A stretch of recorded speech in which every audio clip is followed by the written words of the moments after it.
Hello everyone, I hope आपका text का paper जो है वो बहुत अच्छा गया होगा ग्रुप 1 का। And if not then also कोई बात नहीं, अभी ग्रुप 2 के पेपर पे फोकस करना है because this is the most important thing now. Just get back and अपना अगली पढ़ाई स्टार्ट कर दो। एंड जिनके ग्रुप 2 के पेपर है, सिर्फ उनका फर्स्ट पेपर है, सो आप बहुत अच्छे से प्रिपरेशन करना, अच्छे से तैयारी करके जाना ताकि आप एक अटेम्प्ट में ही क्लियर कर पाओ। So first of all I just want to say कि आप अपना पुराना बैगेज छोड़ दो, चाहे आपका पेपर कैसा भी हुआ हो, अच्छा गया हो, बुरा गया हो, दैट इज डन। तो उस पेपर को फाड़ के फेंक दीजिए और नेक्स्ट पेपर पे फोकस कीजिए। Hello everyone, this is CA Prachi Sharma and आज की वीडियो में मैं डिस्कस करने वाली हूँ सीए इंटर पेपर 4 कॉस्टिंग की स्ट्रैटेजी। इस वीडियो में मैं कवर करूंगी एबीसी एनालिसिस, कौन से चैप्टर्स को प्रायोरिटी देनी है, किसको ए कैटेगरी और कौन से बी कैटेगरी के हैं। ए कैटेगरी के पहले करने हैं B and then you will go to the C chapter. उसके बाद में आपको बताऊंगी कि किस दिन आपको कौन सा चैप्टर जो है वो क्लोज करना है, सो दैट आपका 1.5 डे की जो टाइम पीरियड है उसके विद इन आपका जो है सिलेबस कवर हो सके, 100% आपकी तैयारी हो सके। एंड देन लास्ट में I will give you some exam tips and real life story जो मेरे पेपर में मेरे साथ हुआ था। सो बने रहिए एंड तक। मैंने पेपर पे सारा नोट डाउन कर लिया है कि कौन कौन से चैप्टर्स ए कैटेगरी के हैं, B C. First of all I will tell you that, तो मैं ये अपनी स्क्रीन पे लगा देती हूँ। तो अभी मैंने अपनी स्क्रीन पे लगा दिया है कि ए कैटेगरी, बी कैटेगरी और सी कैटेगरी के कौन कौन से चैप्टर्स हैं। First of all we will talk about the A category chapters. So A category में मैंने जो चैप्टर्स डाले हैं those will give you 70 marks if well prepared. तो आप यहीं से स्टार्ट करेंगे। इसमें आ जाता है हमारा chapter number 2 material cost, chapter number 3 employee cost as well as direct expenses, chapter 5 activity based costing, chapter 6 cost sheet, chapter number 9 job costing, chapter number 10 process and operating cost, chapter 14 marginal costing and chapter 15 budget and budgetary control। तो ये सब ए category के chapters हैं। इसमें भी मैं आपको बता देती हूँ जो सबसे इजी चैप्टर और सबसे ज्यादा स्कोरिंग चैप्टर्स हैं। मटेरियल कॉस्ट बहुत इजी चैप्टर है। एक्टिविटी बेस्ड कॉस्टिंग का क्वेश्चन आने ही आने वाला है, it is also very important chapter. Cost sheet is also easy. Then you go to the marginal costing, इसका भी क्वेश्चन 100% एक्सपेक्टेड है। And budget and budgetary control भी इंपॉर्टेंट चैप्टर है। तो बेसिकली देखो कैटेगरी ए के सारे ही चैप्टर्स इंपॉर्टेंट है, बट उसमें से भी जो इजी है वो मैंने आपको बता दिए। तो ये सारे चैप्टर्स आपको सबसे पहले प्रिपेयर करके जाने हैं, सो दैट आपके 70 मार्क्स कहीं नहीं गए। इन सारे चैप्टर से क्वेश्चन आना एक्सपेक्टेड है, सो इसीलिए मैंने इनको ए कैटेगरी में डाला है। Now I will talk about the B category chapters. So B category में 30 मार्क्स के चैप्टर डाले और सी कैटेगरी में 20 मार्क्स के चैप्टर डाले हैं मैंने। बी कैटेगरी में है chapter number 1, 7, 11 and 12, introduction, cost accounting system, joint and by products and service costing. इसमें भी joint and by products is an easy chapter. Chapter number 1 is also easy and chapter number 7 is also an easy chapter. So ये सब हैं आपके। इसके बाद आ जाएंगे हमारे कैटेगरी सी के chapters which have 20 marks in your exam. इसमें आएंगे chapter number 4, 8 and 13, overheads and absorption costing, unit and batch costing and standard costing. I know standard costing difficult लगता है, बट एक्चुअल में इसको सही तरीके से किया जाए, it is a very easy and interesting chapter.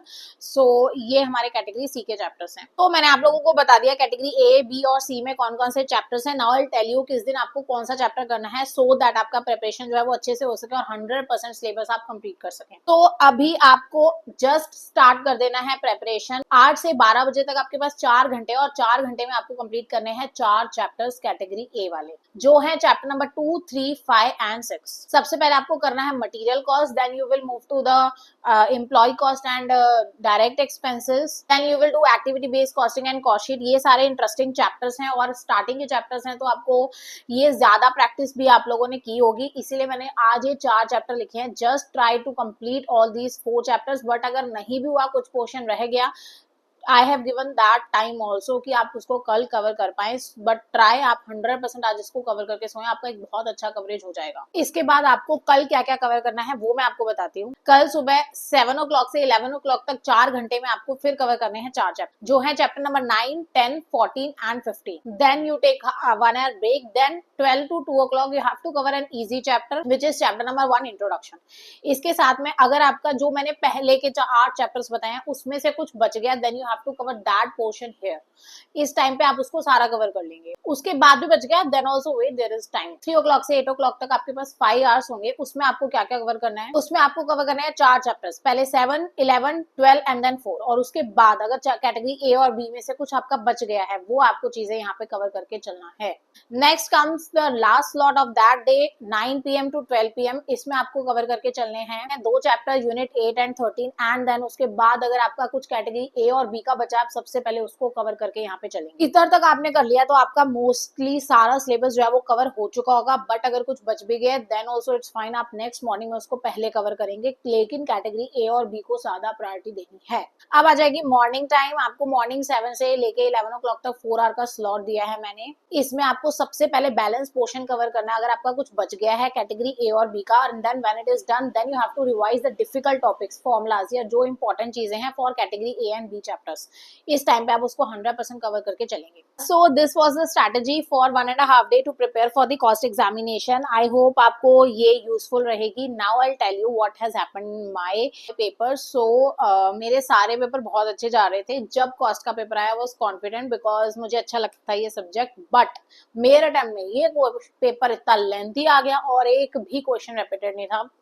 It was an entirely new question paper और एक भी क्वेश्चन था वो देखा हुआ नहीं था। It was a difficult paper and it was lengthy also. So मैंने जैसे तैसे उसको कंप्लीट करने की कोशिश की, बट जितना मुझे याद है आई थिंक 10-15 मार्क्स का तो मेरा मिनिमम छूट गया था पेपर। और जो मैं करके आई थी उसमें भी मुझे बिल्कुल कॉन्फिडेंस नहीं था कि मैंने सही किया या नहीं, because all the questions were new and I just applied the method which came to my mind फटाफट। I was not sure वो सही है या नहीं, and it was too lengthy also। लेकिन मैंने नेक्स्ट पेपर पे उसका बर्डन नहीं जाने दिया। मैंने अपना 100% दिया। नेक्स्ट पेपर में भी उस चीज को छोड़ आई, मैं वहीं फाड़ के पेपर फेंक आई। I know it is easier said than done, but उस टाइम पे मुझे भी बहुत बुरा लगा था। मैं भी बहुत स्ट्रेस में थी, पता नहीं क्लियर होगा नहीं होगा ये मेरा पेपर। मुझे लग रहा था क्योंकि कोई आइडिया नहीं था जो मैं लिख के आई हूँ वो सही लिख के आई हूँ या नहीं लिख के आई, मुझे आइडिया नहीं था।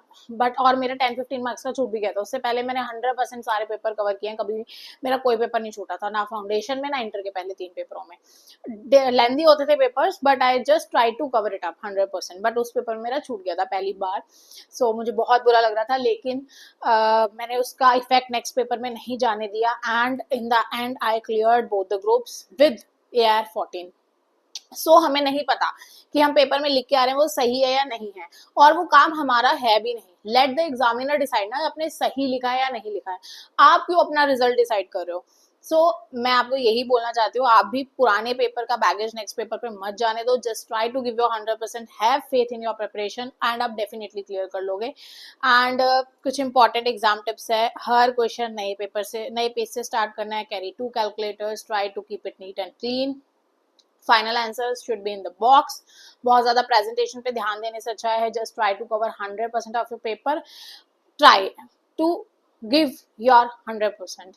So with this I would like to end this video. Don't forget to subscribe to this channel. All the best, CA warriors. Bye bye.